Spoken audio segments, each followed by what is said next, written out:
Praise God, जय मसीह की कलीसिया।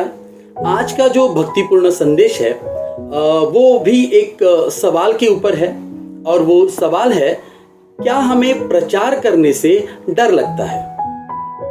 दरअसल हम बहुत बार देखते हैं कि कुछ विश्वासी लोग इस बारे में बात करना नहीं चाहते। हाँ, मगर वो लोग बहाने जरूर बनाते हैं। ज्यादातर लोग विवादों से डरते हैं, क्योंकि कभी कभी विवादों का अंजाम हाथापाई में बदल जाता है। यह हाथापाई कभी कभार इतनी आक्रामक रूप धारण करती है कि विश्वासियों को भारी दर्द से गुजरना पड़ता है। हाल ही में एक हमारे बाइबल कॉलेज के दौरान एक मसीह भाई से मेरी जान पहचान हुई। उनका नाम है उत्तम गोसावी। वे भाई महाराष्ट्र में रत्नागिरी जिला में रहते हैं। एक दिन ऐसे हुआ कि उसी गांव में जब वो सुसमाचार प्रचार कर रहे थे तो कुछ हट्टे कट्टे नौजवानों ने उन्हें पूर्व योजना के साथ चारों ओर से घेरा। उनके हाथों में गन्ने की लाठियां थी। इन भाई को वहां से निकलने का कोई मौका ही नहीं था। उन्होंने अपने आप को परमेश्वर के हवाले कर दिया। सबसे पहले किसी ने एक लात उनके छाती पर मारी और वे वहीं जमीन पर गिर पड़े। फिर इन लोगों ने गालियों के साथ इन भाई को इतना मारा कि वो जो गन्ने की लाठियां होती है वो टूट गई। मगर ये भाई शांत थे और वो उन्हें क्षमा कर रहे थे। थोड़ी देर बाद वो लोग वहां से निकल गए। उसके बाद जो बात उन्होंने मुझे कही वो दिल चीरने वाली थी। उन्होंने मुझे कहा, मैंने परमेश्वर का धन्यवाद किया और मैं खुशी से उठा। पता है क्यों? क्योंकि मैंने दर्द का अनुभव किया ही नहीं। वे लोग मुझे मार जरूर रहे थे, लेकिन मुझे लग नहीं रहा था। परमेश्वर की स्तुति हो। दरअसल वो भाई उस वक्त परमेश्वर के इस वचन का अनुभव कर रहा था। दूसरा कुरिन्थियों की पत्री 12 अध्याय 10वां वचन।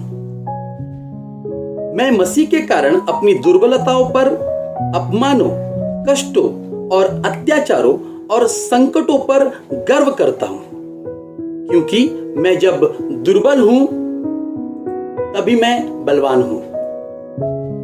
उस दिन भाई उत्तम ने मसीह के कारण अपनी दुर्बलता पर और होने वाले अत्याचार पर गर्व किया और आनंद मनाया। उन्होंने परमेश्वर के सामर्थ्य को इसलिए देखा क्योंकि उन्होंने इस विपत्ति के पहले ही खुद को दुर्बल घोषित किया और अपने आप को परमेश्वर के हवाले किया। आमीन। दोस्तों, हमको प्रचार करने से डरना नहीं चाहिए। जानते हैं क्यों? क्योंकि दूसरी तीमुथियुस की पत्री 1 अध्याय 7वां वचन में पौलुस कहते हैं, परमेश्वर ने हमें भय की नहीं पर सामर्थ्य और प्रेम और संयम की आत्मा दी है। दरअसल हमको प्रचार करने से दरअसल इस सारे प्रचार कार्य में हम अपने ऊपर घमंड करें, इसके लिए जगह है ही नहीं।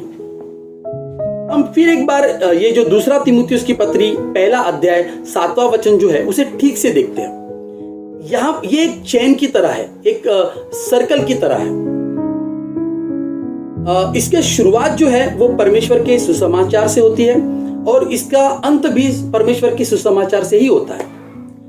तो पहले परमेश्वर की आज्ञा के अनुसार हम तैयार होकर लोगों को ये सुसमाचार सुनाते हैं।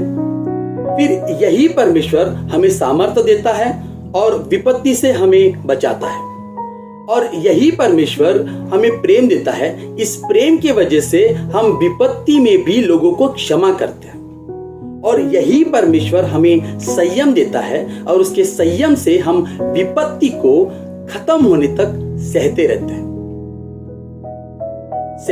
हैं, फिर उठते हैं, फिर तैयार होते हैं और फिर परमेश्वर का सुसमाचार लोगों को सुनाते रहते हैं।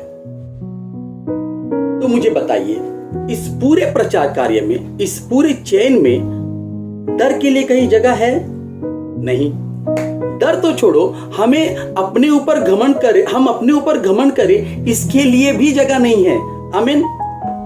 तो आइए हम परमेश्वर के इस प्रेम को जो सुसमाचार के जरिए हमें मिला, परमेश्वर के ही सामर्थ्य से दूसरों को बांटे, और परमेश्वर के संयम के साथ परमेश्वर के राज्य को बढ़ाते रहें। प्रभु यीशु मसीह के नाम से मांगते हैं, आमीन। Thank you, God bless you all.